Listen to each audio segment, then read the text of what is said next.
Do no harm, an oath shattered by the opioid epidemic.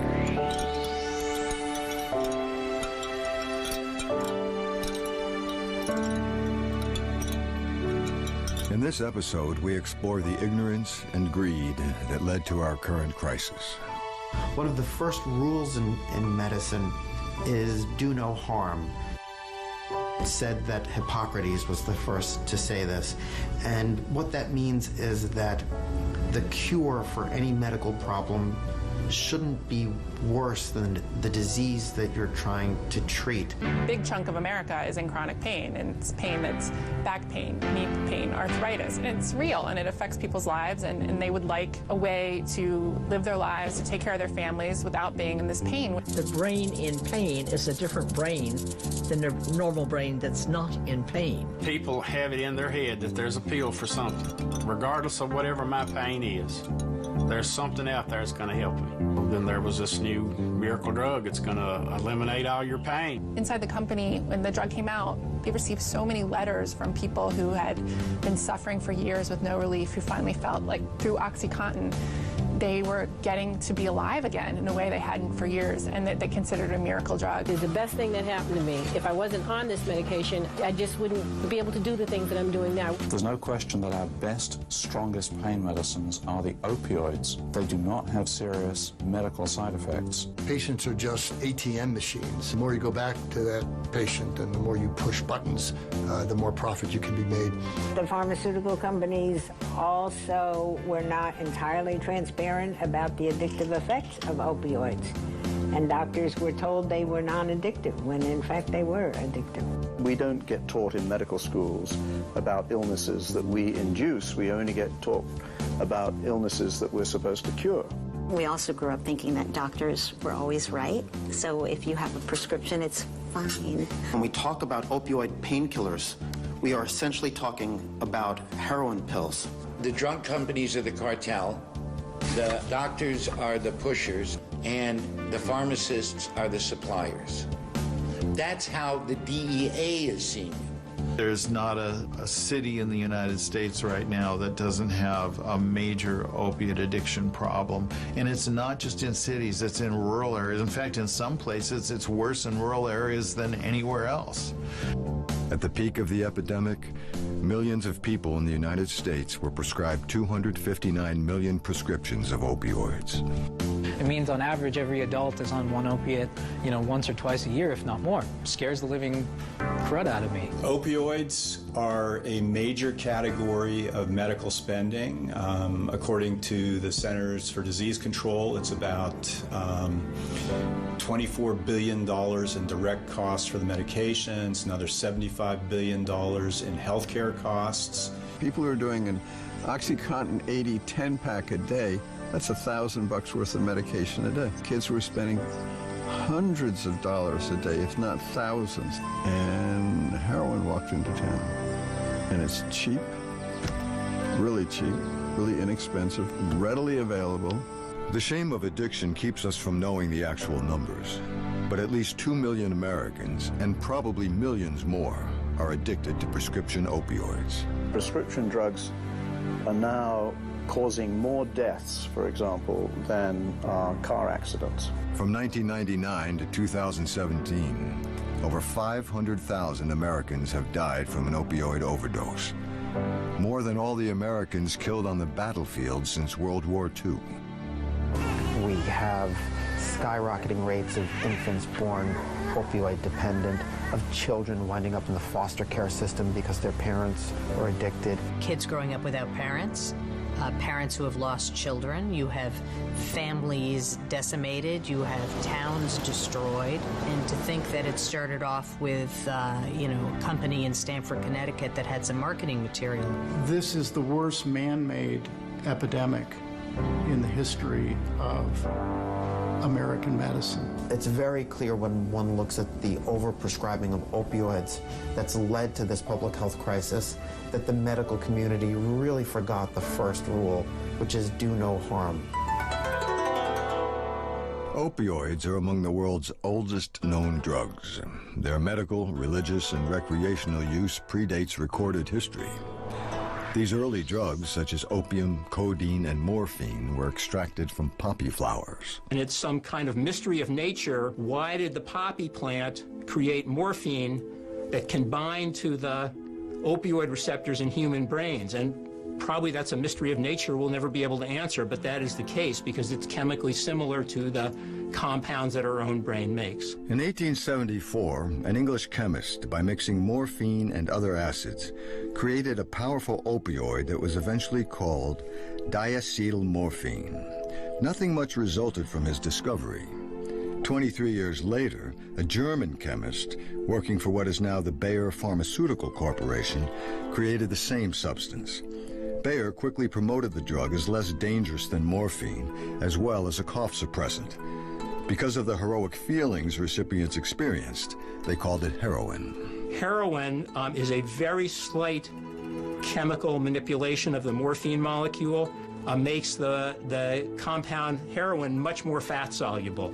The brain is mostly fat, so if someone is exposed to heroin, it gets into the brain many, many times faster than morphine would. The more rapid a drug gets to the brain, we were to learn in humans, the more apt it's to cause a high. This heroic drug, originally promoted as a cough suppressant and for other common conditions, was soon diverted and abused. In 1924, the United States Congress banned heroin, declaring it a dangerous, addictive, illegal narcotic.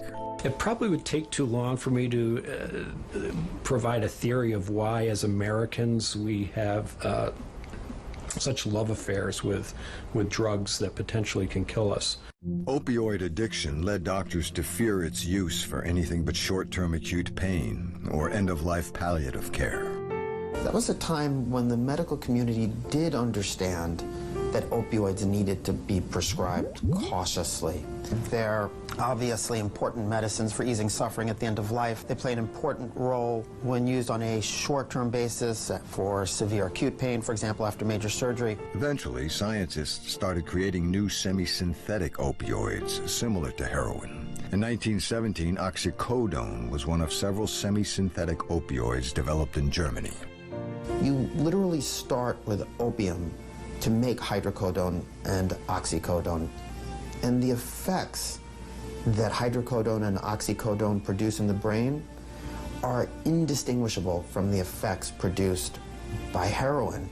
If you give an experienced heroin user oxycodone and heroin, it's hard for that heroin user to tell which is which. In fact, if you ask them which they like a little bit better in like a blind taste test, which was a study they did at Columbia University, the oxycodone is preferred to the heroin. So what I'm saying is that when we talk about opioid pain medicine, we're essentially talking about heroin pills. In 1892, doctors John Purdue Gray and George Frederick Bingham started the Purdue Frederick Company on Manhattan's Lower East Side. In 1952, it was sold to two other doctors, Raymond and Mortimer Sackler. In the intervening years, they expanded the company to other states, moving the headquarters to Stamford, Connecticut, and changing the name to Purdue Pharma. Purdue is owned by a private family. Many of them are doctors, many of them are philanthropists. They've made a lot of money, billions, but they're not your typical rich people, yachts, dating models, things like that. They're intellectual people. They care about science, cancer research, arts. A third brother, Dr. Arthur Sackler, revolutionized pharmaceutical advertising.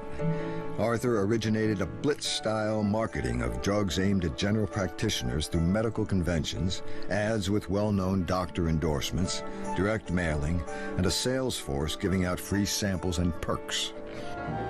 Valium, for the response you know, want, and trust. His 1963 campaign for the new tranquilizer, Valium, touted it as a safe, non-addictive stress reliever.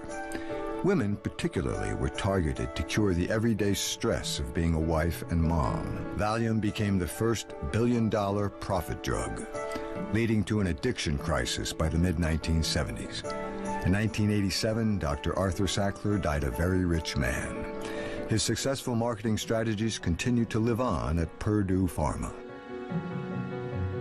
Purdue began focusing on pain management. In 1972, they patented Contin, a controlled drug release system. Purdue Pharma believed that if they could link their 12-hour time-release system Contin to an opioid pain reliever, it could be marketed for chronic pain without the sudden rush or heroin high to the brain. There was an inherent logic to making long-acting opioids because obviously convenience, you'd have fewer doses in a day, but you'd also have fewer peaks and troughs, right? So you wouldn't have that sudden potential respiratory depression, you wouldn't have the breakthrough pain. At the time, opioids had limited use for short-term, acute, and end-of-life pain. Neither are markets where fortunes are made. You know, all of their sales materials were targeted to get the drugs out of the oncology suites and into the hands of local practitioners. Purdue began funding organizations that endorsed long-term use of opioids for common conditions. In 1993, they established Partners Against Pain, quote, to help alleviate unnecessary suffering by advancing standards of chronic pain care through education.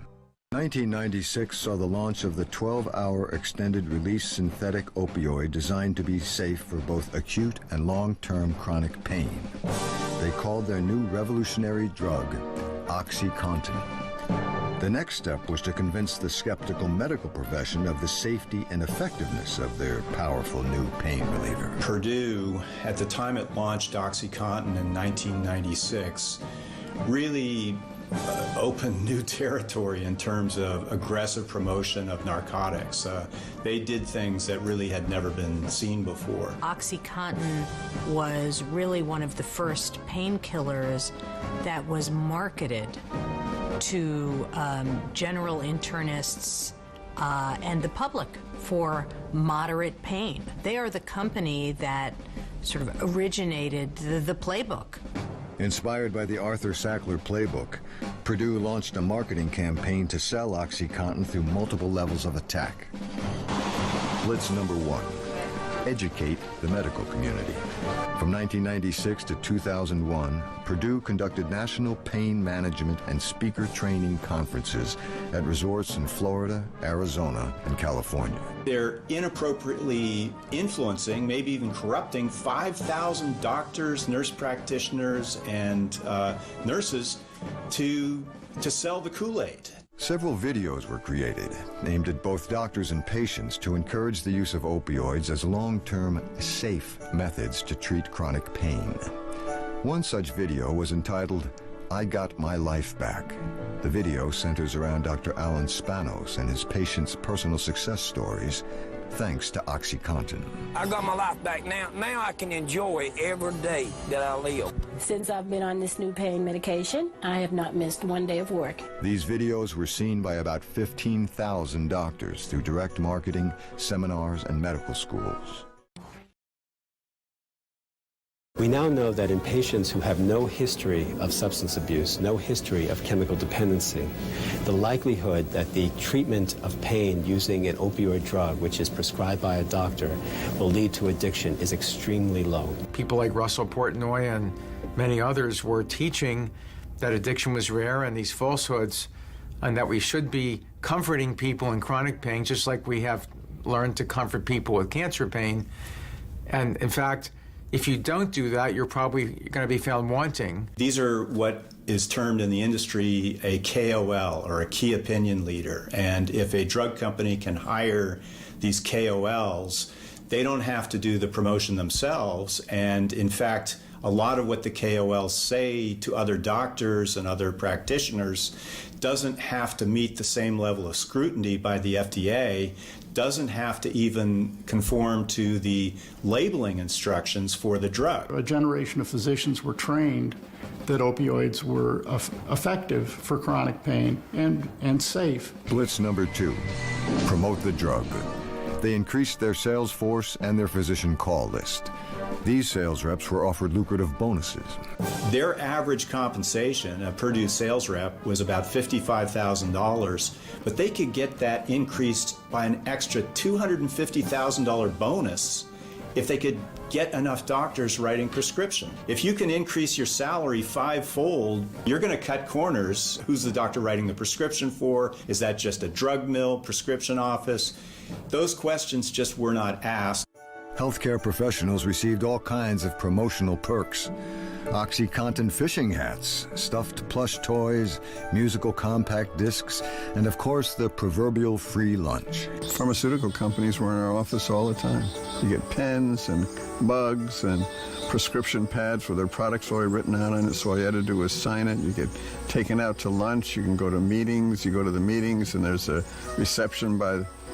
Those guys knew what they were doing and they must have been good at it or they wouldn't have done it. But what happened is they sort of ingratiate the physician to them to be beholding for the goodies that they provided for them. There are guidelines for what the sales rep can and can't say, but you're not sitting in on that lunch. I'm not sitting in on that lunch. There's no recording or transcript of it. Who knows what is said?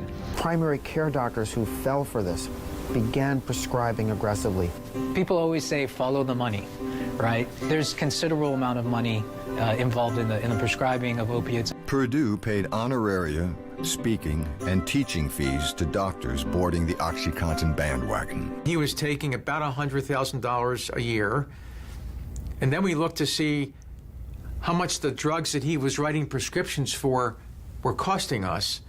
And so the drugs he wrote for those drug companies cost us $500,000 a year. So they can easily target doctors that are covering 80% of all of the narcotic prescriptions, and that's what Purdue did. Blitz number 3, get the state and federal regulatory agencies on board, as well as the legislative branches. Big Pharma is one of the most powerful lobby groups in Washington. They have armies of lobbyists that they use to reward congresspeople, to reward senators. Most of it is done legally and above the board. And in fact, if you look at the websites that are out there, you can see how much money is paid by each drug company to each senator and each congressman.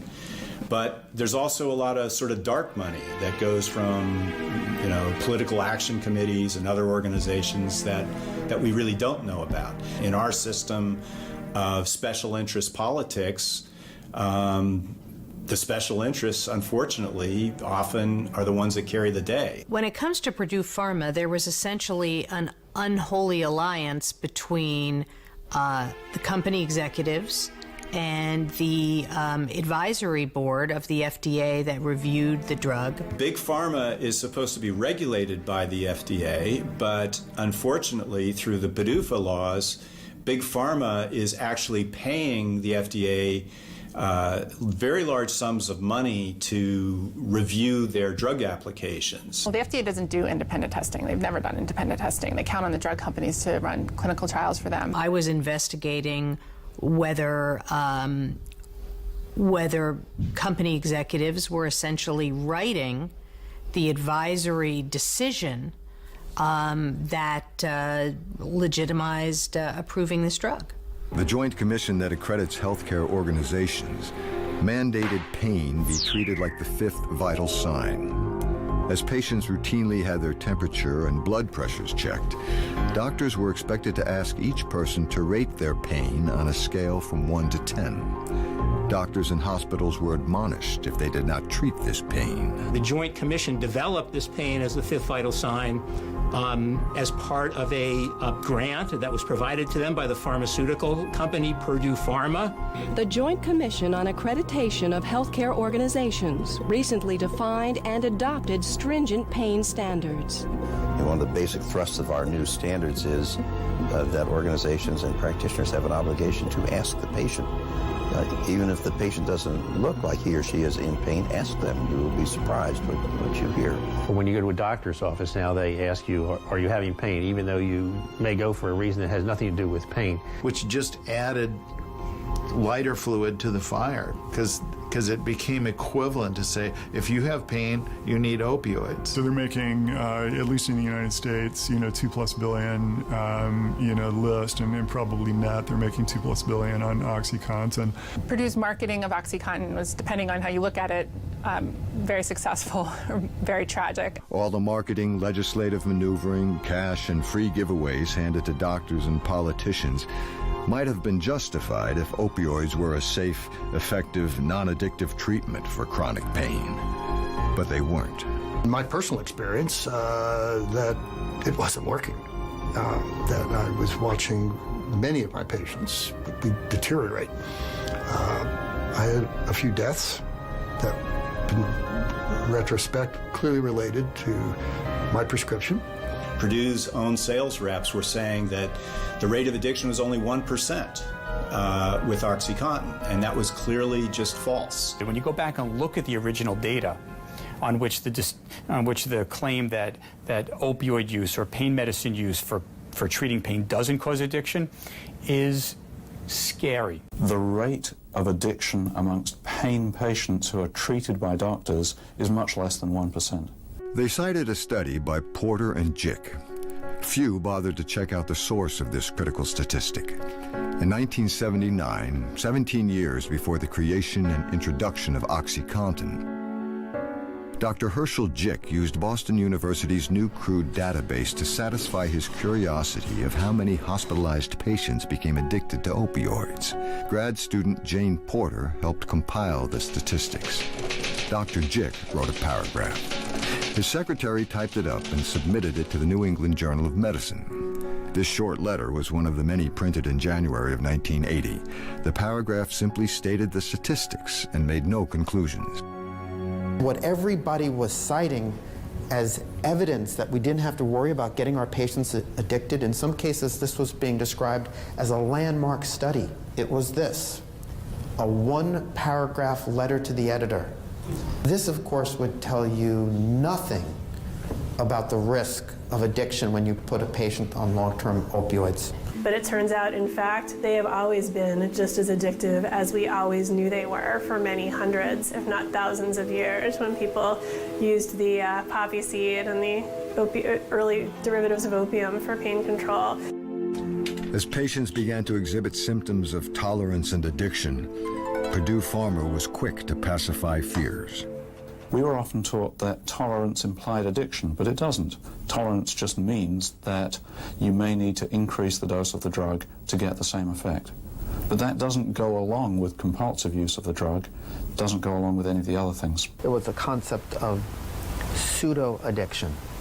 What we were told was that if you had a patient coming in early who looked addicted, that it wasn't addiction, it was pseudo-addiction. Pseudo-addiction is a fairly new term. It only came in about 1990, but it's crucial. Pseudo-addiction is when a patient is looking like a drug addict because they're pursuing pain relief. So pseudo-addiction is relief-seeking behavior mistaken as drug addiction. Purdue's remedy for so-called pseudo-addiction actually endangered lives. If you had a patient who appeared addicted, the educational message was that you should increase the dose of the opioid, give them more opioids.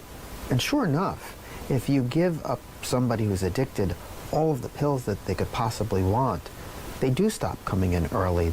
They spend the day in a narcotic stupor on the sofa. The average daily dose went from about 80 milligrams a day to over 140 milligrams a day, just within a couple of years. And it shifted tremendously from the slightly weaker Schedule III opioids to the stronger, longer-acting Schedule II opioids. So by now, the horse is out, the door's closed, and you've got people running around thinking, believing that they need these opiates to have a peaceful, successful life, completely pain-free. Well, the price that they paid was their dependency and addiction to opiates. Dr. Peter Grace, research assistant professor with the University of Colorado Boulder, published a study indicating that opioids, like OxyContin, when used long-term, increase chronic pain rather than ease it. It's the long-term use that really isn't scientifically justified, and our study actually suggests that the long-term effects may not just be the absence of benefit, but actually that they may be causing long-term harm. Time-release opioids, when crushed, snorted, or injected, also gave a high or a rush to the brain similar, if not better, than illegal heroin. Young people began diverting the drugs, prescribed or stolen from medicine cabinets, to get high. This, too, led to addiction and overdose. The children using oxycodone, by children I mean people between the ages of 12 when they're starting up to 25. I call all those children. They crush the oxycodone. They can get a whole day's supply out of a sustained-release friable tablet. There became two kinds of opioid addicts, the abusers and those unknowingly addicted to a drug their trusted doctor had prescribed. In the 1990s, Linda Giannotti from Exeter, New Hampshire, sought treatment for back pain and fibromyalgia at her local clinic. At one point, I was on 150 milligram, or however they do them, fentanyl patches, plus OxyContin, oxycodone. I had a woman that lives in my building said to me, "You're driving like you were drunk." And that was because of the opiates. I don't drink, so. Right, and you never did anything other than what you were prescribed, as I remember. Right. Another practice was the off-label use of drugs. This is the use of drugs to treat ailments other than what they were designed for. Off-label use is not illegal or regulated by the FDA. Doctors began prescribing OxyContin for migraines and depression. There's no law against writing the drug for an off-label use. So there might be the drug detail guy comes in your office and with a wink and a nod and says, you might want to use that drug, try that drug for this, because some other doctors we know have used it for that, even though it's not approved for that. In addition to OxyContin, other opioids were put to off-label use, one of which was methadone, a drug used to treat heroin addiction. For years, I had treated patients with heroin addiction with high-dose methadone, which is the appropriate treatment. And so I was thinking, well, I see how well that works for all these people, and they don't tend to overdose on it or have a lot of side effects or have any problems. So why wouldn't that be fine for pain patients? I do recall an individual, a young man who had a rough go early in life, who had some problems with alcoholism, was in alcohol recovery. He had a number of back surgeries, and I was in the middle of a tapering course. Switched him over to methadone from his other drug to ease his taper, and using misguided conversion tables. 3 days after I converted him, I got a call from his wife that he had died, and I was flabbergasted. It's not safe for people who just have chronic pain to give them opioids because they don't have the years of tolerance built up that people with heroin addiction have. I didn't really understand the complexity of adding that drug as a reflection on guidelines, training. This was the published data. And I said, there's something wrong here. And that left a hole in my heart. I still remember him very, very clearly. He had opened up a shop, a small business, and was really getting on his feet. And he even gave me his AA 100-day token when he accomplished that. Information was dribbling in that the opioid miracle pain relievers were killing people. If Purdue Pharma and the other drug companies would have acknowledged the potentially lethal effects of opioids when these problems were first discovered, hundreds of thousands of lives could have been saved. Instead, they took steps to suppress negative information. Within a month, we received a 3-page letter from Purdue Pharma basically saying, why are you bothering the doctors? This is not a prescribing problem. This is a patient misuse problem. This is a drug abuse problem. Patients need to be able to get what they need. And then we a year later, got sued in federal court. We were all of the medical directors were served in our homes. Current efforts to stop this overprescribing have been met with much pushback from the pharmaceutical industry. They rationalized that the billions of dollars they were making were helping more people than they were harming. They insisted, and still insist today, that only those who are diverting and misusing the drugs to get high are responsible for the epidemic, and not those who have prescribed the drug. Purdue distributed a follow-up video to I Got My Life Back that doubled down on their claims that OxyContin was a safe, non-addictive, long-term chronic pain reliever. Returning to these patients after 2 years shows that when pain treatment is successful, it stays successful. Over the last 2 years, I've gotten much, much stronger. It's just absolutely a godsend. It's just such a difference. I've done well with it, and it's wonderful. However, in time, even Purdue's own video poster children were succumbing to OxyContin's lethal effect. Of the 6 featured patients spotlighted in the videos, 3 maintained they were still helped by the product. 2 were deceased from causes thought to be related to their opioid addiction. Had I not lost my medical insurance, or as I said, if I was to go to the mailbox once a month and I would find a bottle of OxyContin in it, I'd probably still be on it and I'd probably be dead. Lauren is among the lucky survivors. I wouldn't allow a doctor to prescribe me OxyContin right now. It's a synthetic heroin. In 2010, Purdue introduced a new tamper-resistant OxyContin. With the spotlight focused on stopping pill mills and the new tamper-resistant medication, easy sources for prescription painkillers began to dry up. Prescription opioids were expensive on the black market. Heroin became a cheap alternative. I can remember this 15 years ago when my patients coming in here for buprenorphine treatment were saying, you know, heroin's a lot cheaper than those pills, and it works better.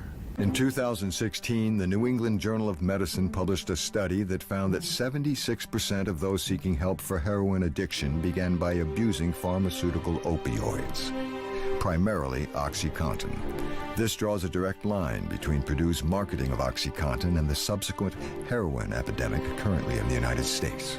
Policymakers were hearing that all of the problems related to opioids were from so-called drug abusers, and that these were wonderful medicines for pain patients, and we recognized this wasn't true. One of the first people to stand up to the drug companies and lobby for reform was Dr. Andrew Kolodny. He helped form PROP, Physicians for Responsible Opioid Prescribing. Their organization is one of the earliest advocates for opioid prescription reform.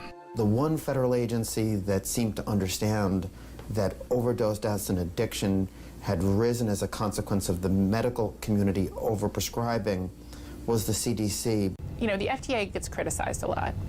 The CDC really doesn't. I mean, the CDC is like, you know, they care about public health in America. It's the best and brightest. And they had kind of this blue ribbon committee that looked, I mean, people that had no ties to the pharmaceutical industry, no conflicts of interest to declare. And they spent a long time reviewing all of the research. And what they came back and said is incredibly damning. There's no evidence to support long-term use of opioids for chronic pain. What can any drug company say beyond that? Chronic pain is 87% of the market. What separates the current opioid epidemic from the heroin and crystal meth epidemics of the past is that it affects white, middle class, and rural communities far more than urban minority poor. Go back to the early 80s, late 60s, the abuse and the negative consequences of the abuse of opiates was primarily, not exclusively, limited to minority populations, poor individuals, inner city populations. From my perspective, what ended up happening is this current circumstance got a jump start from prescription opioids. And as a result of that, it impacted a much broader socioeconomic strata in our community, particularly individuals who have access to health care. Middle class, for the most part, white families. In 2007, Purdue Pharma and 3 of its executives pled guilty in federal court to charges of misleading the public about OxyContin's risk of addiction and ease of abuse. They were fined over $635 million, the biggest pharmaceutical settlement in U.S. history. Now, that may sound like a lot. It is a lot, but if you look at the damage that's been done, particularly since then, in terms of the number of people that are taking not only OxyContin, but many types of opioids for conditions that really there's no value for these drugs. Today, the opioid epidemic commands national attention. There are now dozens of court cases against Purdue and other pharmaceutical companies for their collusion to promote drugs they knew were dangerous for turning a blind eye to the sale of opioids to doctors and clinics that were pill mills, and for the destruction of states and communities ravaged by the epidemic. I'm not sure I'm enough of a medical expert to say what steps need to be taken at this point. But you know, what's very clear is that unless you have public health experts, regulators, criminal investigators, local officials, and the medical community working together in some kind of established program, the problem will never get solved. The one thing that we have to do is slowly and surely lock up the prescriptions. We need to get them lower. Doctors are now strongly encouraged to cautiously prescribe for both chronic pain and acute pain. This will lessen the chance of surplus pills being diverted and abused. Surgeons at Dartmouth-Hitchcock Medical Center in Lebanon, New Hampshire, recently published guidelines to reduce the number of excess opioid pills prescribed for acute pain. And what we found was that only about a quarter of the opioid pills that were being prescribed were taken by the patients. So it was clear that we were overprescribing these opioids. And so we came up with a guideline and said, okay, for a partial mastectomy, 5 pills should be enough to satisfy 80% of the patients. For laparoscopic gallbladder removal, cholecystectomy, 15 pills should be enough. We were worried, say, well, did a whole bunch of patients come back for refills? Were we really taking care of their pain okay? And the answer to that was we were taking care of their pain fine, because less than 1% of the patients ended up needing an opioid refill. Some doctors question the use of opioids at all and feel there are more effective non-addictive options even for acute pain. When we think about treating patients in pain, we should understand what the ability of the body is to respond to those things themselves. We have endorphins. Can we stimulate those with activity and exercise? Oftentimes when somebody is in pain, we tell them not to move. That's bad advice. As we exercise, use our systems normally, we can create our own endorphins and pain control. That's number one. Number two is to go to over-the-counter medications. For example, there are lots of good studies that show that the combination of taking acetaminophen, which is Tylenol, and ibuprofen, which comes in multiple forms like Advil and Motrin and Aleve, that the combination of those medications together actually is much more effective than opioids for taking care of acute pain. We can use ice, heat, activity. We can talk about comedy, reading. There's things to divert people from pain. If we sit home all day in pain, we will guarantee you will have pain. If you try to be active, you won't necessarily get rid of it, but you'll learn to deal with it better. On the other hand, there are those patients, there is no alternative but to use narcotics. I can count those on one hand in any 1 month. It's very rare. Doctors are getting the message that certain uses of opioids are not appropriate. For example, long-term chronic use. There are lots of educational programs out there. There are DEA enforcement activities out there. In fact, some doctors are now complaining that it's so hard to write a narcotic prescription that they don't even bother. We talk to people who are chronic pain patients, and I get emails from these people and phone calls, who believe that their opioid prescription is working for them. They are very scared of the discussion that's going on. They're scared that their doctor's not going to be able to prescribe it, the federal government's going to take away their pills, and that are allowing them to have a quality of life that they don't believe is possible without the drugs. There are a lot of patients that are that have pain, acute pain and chronic pain, that aren't addicts, that need to be treated properly with pain medication, and it does work for some people. So I don't think we should throw out the baby with the bathwater. There are about 10 to 12 million Americans who have been put on long-term opioids, many of whom may never be able to come off, and many of whom are convinced that the opioids are helping them. They're desperate to maintain their supply, and the idea of folks out there telling other doctors that these aren't safe and effective, that they don't work well long-term, they rightly believe that it could make it harder for them to continue to access opioids And so from some of these pain patients who are on opioids, I've received threats, and it's often a threat of wanting to cause bodily harm so that I'll understand what their pain feels like, and maybe I'll have a different feeling about opioids if I was injured, that type of threat. I do worry in some ways that now perhaps the pendulum is swinging so far the other way that we're going to see a lot of people sort of cut off from their long-term supplies of opiates, which are not appropriate for them to be on. But I imagine we'll be seeing those people coming to our addiction treatment programs as that begins to happen, as states put more restrictions in place for physicians. People want to blame Big Pharma, and they want to say they're greedy, they're terrible, you know. But the problem is that Big Pharma is the engine for medical innovation in this country. They develop drugs. They are willing to invest millions. They invested $40 million in OxyContin before they made a dime from it. So if we say let's make all of our drug companies nonprofits, like, we're not going to have a lot of innovative drugs that are going to cure cancer or address autism, things like that.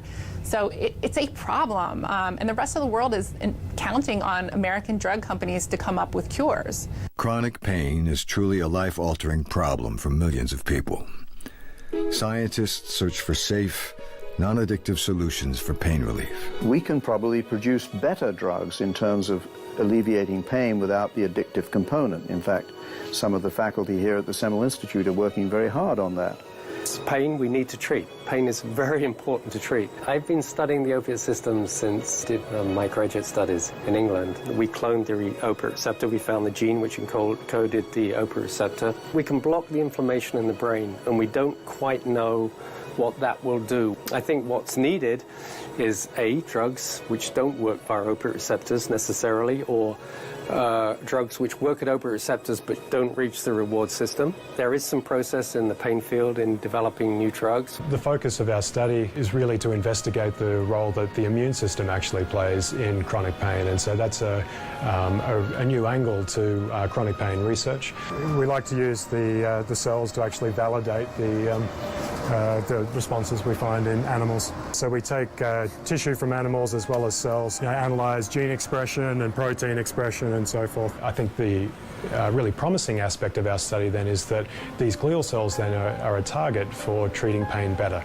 So we could inhibit the glial cell activity, get rid of that prolonged pain, and actually improve the clinical efficacy of opioids, get rid of some of these problematic effects like tolerance, addiction, exaggerated pain. I came to Stanford to understand how proteins, these very fascinating molecules, work at the most basic level. I'm an instructor in the Department of Molecular and Cellular Physiology, where we study very basic aspects of biology, and the work that we've been doing lately is to understand how opioids work, how they bind to their receptors and function. These models provide us really remarkable ways of developing new drugs, because what I'll do next is put up a drug like morphine, here in orange, bound inside its receptor. You can see it fits really nicely nuzzled into that binding pocket. I can kind of cut away, and you can see how well those little balls are fitting inside that receptor drugs. Because what we can do now is to say, well, this is the receptor binding pocket. What other drugs will fit in this binding pocket? And then can we use this kind of knowledge to develop better drugs that act at these receptors? A non-addictive opioid would be a medication that targets the mu opioid receptor, turns it on, provides pain relief, but doesn't trigger the rewarding pathways in the brain that cause tolerance or cause addiction. You know, with these other drugs that target different systems, like glial cells coming down the pike, we could actually see either a complete turnover in the drugs that are actually used to treat pain, or we could actually apply these drugs to improve the clinical profile of opioids. So opioids could still be administered, but if we shut down the glial signaling that occurs at the same time, then we can eliminate these problems of tolerance, addiction, and, as I said earlier, the persistent pain that occurs as well. Despite all the attention focused on the opioid epidemic, the crisis continues to grow. According to the CDC, in 2016, there were over 62,000 deaths due to overdose. This is the worst man-made epidemic in modern medical history, and we still haven't reversed it. and we've known about it for more than 10 years. So where are these teachers that taught us to do these things? Why aren't they out there helping to reverse this? During the making of this documentary, we sought to interview representatives from Purdue and the pharmaceutical industry, and those doctors who advocated for the use of opioids. None would appear on camera. This is a common problem experienced by most journalists covering the opioid epidemic. Yeah, I would love to talk to anyone from the Sackler family because, they're smart people. This is a complicated problem, and I want to hear what they have to say about it. It's a family company, and there's a sense that I get from talking to people that are associated with it that they feel that they've been mistreated by the media, by the government, by politicians, and that they feel attacked. And, I was interviewing someone who has a very high opinion of the company, a very high opinion of the family, and he didn't want his name used because he's like, look, I stand by them 100%, but if I give you my name, then I'll be just pilloried. People look askance at me, all the internet people trolling me. And so I feel like they have this, they would say it's a well-grounded cynicism about the media and about just, coverage of their drug. I believe that in terms of the blame for our opioid addiction epidemic, Purdue Pharma's pursuit of financial profit and the fact that they didn't care about an epidemic of addiction and overdose deaths that they were fueling, the fact that the Food and Drug Administration failed to properly regulate the claims that Purdue was making, the failure of the medical establishment, and the fact that it took money from Purdue and other opioid makers and promoted aggressive use, state medical boards that failed to regulate the way in which doctors were prescribing and even encouraged aggressive prescribing. There's a lot of blame to go around. The question is who's guilty or who should feel guilty? I don't know that anybody feels too guilty. I kind of wish a few more people did feel a little more guilty. Despite public outcry, pharmaceutical companies find new and creative ways to market their heroin pills. What's next? What's in the pipeline? And we do have patent data we can imply from the patent data, and it looks to be very opioid-centric. Including painkillers marketed to children. The Food and Drug Administration announced about a month ago that they were determining that OxyContin is safe and effective for children 11 and up, which is very disturbing. Most of the companies that now operate in these spaces, in this space, have gone dark. It's not the big names that you and I would recognize, like Pfizer or Johnson & Johnson. Pfizer does have a little bit, but not a lot. It's actually these smaller, very focused companies that focus on pain, and they're not names, they're not household names, and they don't have to worry as much about the sort of reputational damage. As forces in our nation strengthen against the overprescribing of opioids, pharmaceutical companies see their U.S. market eventually narrowing. As one door closes, another opens. Purdue's private company owner's international firm, Pharma, has already begun the same kind of marketing campaign in Latin America, Asia, the Middle East, and Africa. Nations where chronic pain is high and people haven't the money or access to medical treatment. Communities ill-equipped to handle an opioid epidemic. Los Angeles Times reporter Herion was the first to break the story. Interviewed someone who is going around the world training physicians in foreign countries for Purdue, for teaching them how to use OxyContin, and he admitted he doesn't use it in his own practice because he doesn't think it's safe. As Big Pharma broadens its horizons, our nation continues to struggle in the aftermath of their deceit. It wasn't until February of 2017, after much had been exposed about the overprescribing of opioids, that a new doctor at the clinic noticed 70-year-old Linda Giannotti had a serious opioid addiction. He discontinued her high-dose prescriptions, causing Linda to experience a painful withdrawal process. Get nauseous, you might throw up, you might get diarrhea. There's a whole array of stuff, and you feel pretty miserable. People like myself need some relief from the chronic pain. And it doesn't take 150 milligrams of fentanyl to do that. Today, life is better. But that doesn't make up for the decades of endangerment and loss of quality of life Linda innocently experienced by trusting her doctors would do her no harm. It's been quite a journey. I don't want to go through it again. You know, I'm happy with how things are now. I think it's fair to say that this epidemic of opioid addiction and overdose deaths was in many ways caused by greed. Oh, I think an informed public is critical to resolving this problem. People need to understand that these drugs are very potent, very dangerous, very addictive. The opioid epidemic can only be contained if it is attacked from multiple fronts. Start with an informed nation. Regulatory agencies that place public welfare above special interests. Healthcare and pharmaceutical industries governed not by greed, but by the ancient oath to help the sick and to do no harm. The battle continues. It's a pleasure to have this opportunity to speak with you all about the opioid addiction epidemic. I'm going to just jump right in. I'll start off by saying I have no financial relationships with pharmaceutical companies, and I think you'll understand after you hear my talk why no pharmaceutical companies would want a relationship with me. I'm going to start off by saying something very obvious, or something that should be obvious, but unfortunately is not obvious. When we talk about drugs like oxycodone, which is in OxyContin, or hydrocodone, which is in Vicodin, we're talking about drugs that come from opium. To make oxycodone and hydrocodone, you start with opium. And the effects that hydrocodone and oxycodone produce in the brain are indistinguishable from the effects produced by heroin. If you give an experienced heroin user oxycodone and heroin to self-administer, and like a blind taste test, and in fact they did a study like this at Columbia, the heroin user can't tell which is which.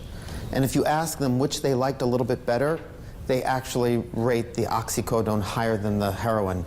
So when we talk about opioid painkillers, we are essentially talking about heroin pills.